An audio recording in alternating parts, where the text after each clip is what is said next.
Sudah pernah saya jelaskan. Rasulullah SAW adalah guru kita. Sepakati dulu poin ini. Tidak ada guru bagi umat Islam, siapapun yang syahadat kecuali Nabi Muhammad SAW. Ini disepakati dulu. Semua dai dan ulama adalah pewaris beliau. Artinya harus mewariskan ilmu yang beliau ajarkan. Apa yang diajarkan itu yang disampaikan ke umat. Yang tidak diajarkan mereka larang agar dikerjakan. Kan begitu mestinya. Ini kaidahnya dulu. Masalah kasus ada orang imam pimpin doa setelah sholat. Jangan dibahas doanya. Doa adalah ibadah. Tapi begini, sebelum anda kerjakan satu ibadah, tanya. Saya mau ziarah kubur. Jangan ziarah kubur sebelum anda tanya. Bagaimana Rasulullah SAW ziarah kubur. Agar jangan anda buat-buat ziarah kubur itu. Adanya orang taruh kembang di kuburan, siram air, buat batu nisan, pasang lampu, baca zikir-zikir di sana. Karena dia mau ziarah kubur semaunya sendiri. Tidak bisa. Anda muslim, punya kiai, punya Rasulullah SAW. Suri toladan kita. Uswatun hasanah. Tanya Rasulullah ziarah kubur bagaimana. Rasulullah SAW dalam hadis Bukhari menziarahi kubur Baqi. Datang, memberikan salam, mendoakan mereka, pulang. Nggak ada lagi yang lain. Nggak pernah Nabi SAW bawa kembang, siram kuburan karena sudah kering. Padahal Madinah panas 50 derajat, pecah-pecah tanahnya. Ada istilah di Indonesia kalau tanahnya pecah, kesian lagi diazab di bawah, kasih air. Kasih kembang biar wangi, biar ditaruh kembang yang paling mahal. Kalau dia ahli maksiat tetap disiksa di bawah gitu kan. Jadi nggak bisa itu patokannya. Mau sholat, jangan pernah sholat dulu. Tanya Rasulullah sholat bagaimana, belajar 5 menit bisa. Oh rukunya begini, sujudnya begini, sama. Baru Allah terima. Tujuan Nabi SAW diutus untuk apa? Untuk dicontohi, diciplak hidupnya. Cara makannya, cara tidurnya, berpakaian, bahkan cara jalannya saja. Para sahabat contohnya, Nabi jalan begini. Bukankah ada hadis yang mengatakan sahabat berkata Rasulullah SAW kalau jalan seperti orang turun dari bukit. Mereka sampai membahasakan itu.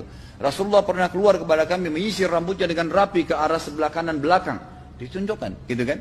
Rasulullah SAW menyukai ini. Rasulullah SAW memakan dengan cara begini. Diajarkan kepada kita semua agar kita contohin.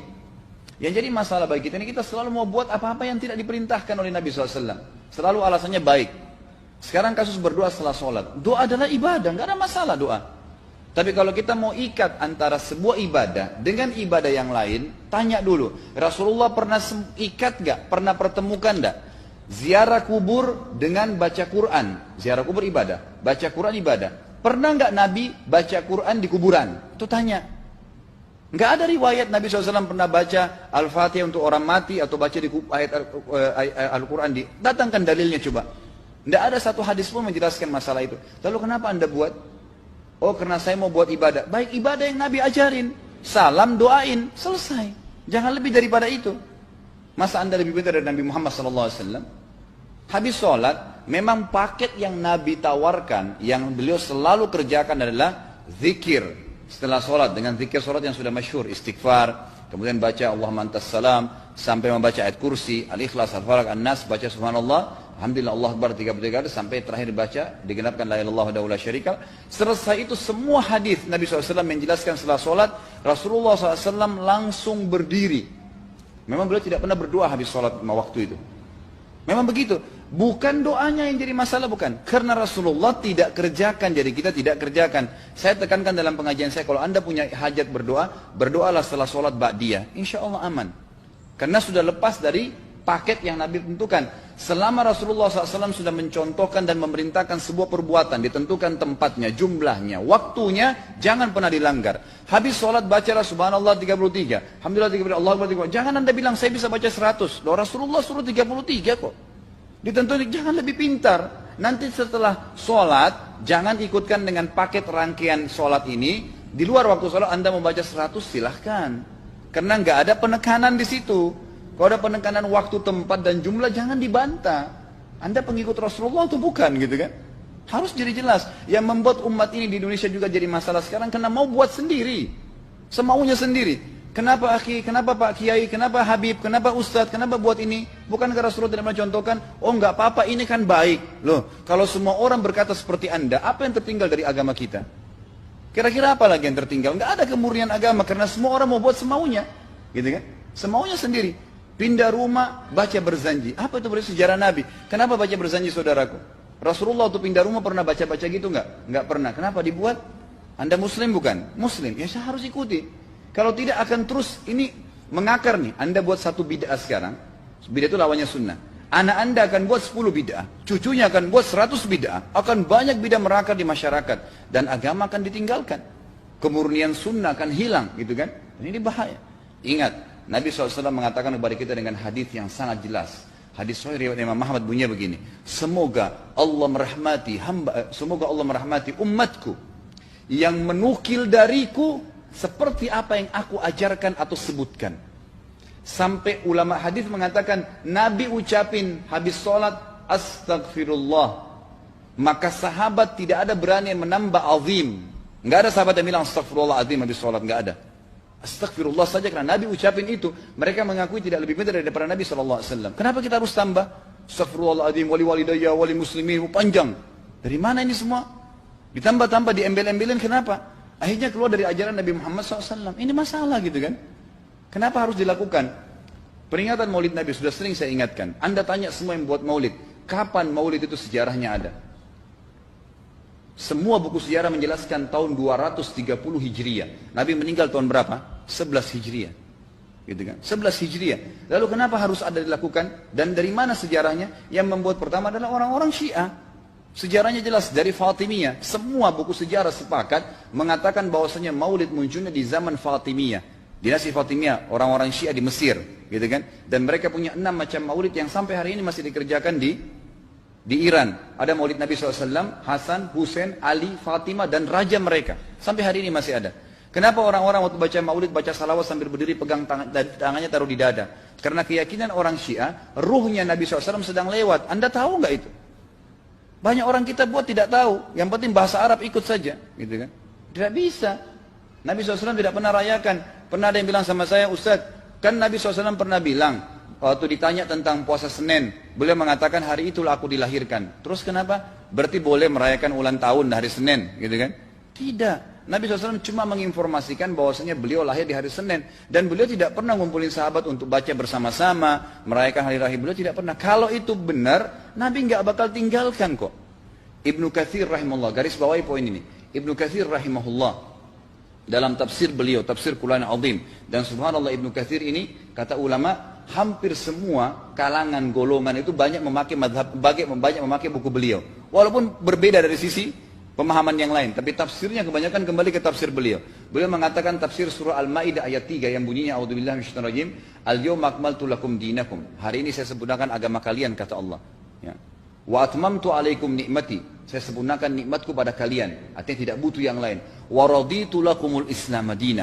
Saya ridha Islam sebagai agama kalian. Kata beliau, ayat ini turun menandakan dan memastikan bahwasanya Nabi Muhammad SAW tidak meninggal dunia kecuali sudah mengajarkan semuanya. Yang hitam, yang putih, yang gelap, yang terang, yang susah, yang muda, ya, semua dijelaskan. Siapa, kata beliau, yang menganggap masih ada sesuatu yang harus ditambahkan setelah Nabi SAW meninggal dan turun ayat ini, maka dia adalah ahli bid'ah.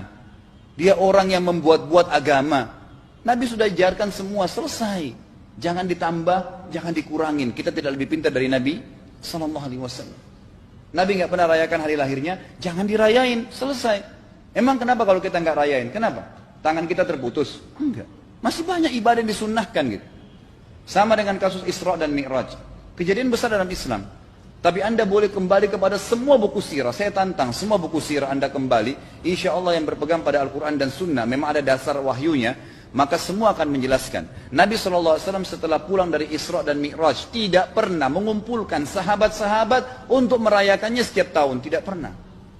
Boleh dipelajari iya, setiap hari. Tapi ditentukan tanggalnya lalu dibuat acara. Tidak pernah Nabi SAW buat itu. Lalu kenapa Anda buat? Kalau Anda mau tetap buat, ya silahkan. Itu hak terserah Anda. Tapi saya ngajak kepada Anda kembali kepada kemurnian ajaran Nabi SAW. Kita tidak akan pernah kembali. Kata Syekh Utsaimin rahimahullah, umat Islam ini akan kembali kepada kejayaan mereka kalau mereka betul-betul kembali kepada ajaran Rasul mereka Muhammad SAW. Murnikan ajaran Nabi, yang jalankan seperti yang beliau ajarkan, selesai, akan aman. Pasti akan kembali kejayaannya. Kita nggak bisa saling menghardik, saling menyalahkan yayasan ini, organisasi ini, kelompok ini, karena masing-masing mau beristidlal sendiri, mau menjalankan sendiri hukum-hukum agama ini, bukan mengikuti sunnah Nabi SAW. Jemaah haji kita, jemaah umrah, datang ke Mekah, tur dalam kota Mekah, naik ke gunung untuk lihat Gua Hira. Kenapa naik ke Gua Hira? Oh, Rasulullah pernah di sini. Baik, saya jelaskan. Nabi Muhammad SAW ke Gua Hira sebelum turunnya wahyu. Dan beliau terakhir sekali di Gua Hira pada saat menerima Iqra bismi rabbikal ladzi khalaq. Itu saja. Setelah kejadian itu, beliau turun dari Gua Hira. Dari waktu itu sampai meninggal, Nabi SAW tidak pernah ke Gua Hira lagi dan tidak pernah suruh sahabatnya ke Gua Hira. Kenapa anda ke Gua Hira? Sampai naik 3 jam ada yang jatuh mati. Karena jahil, tidak tahu pemahaman agamanya. Nggak bisa begitu.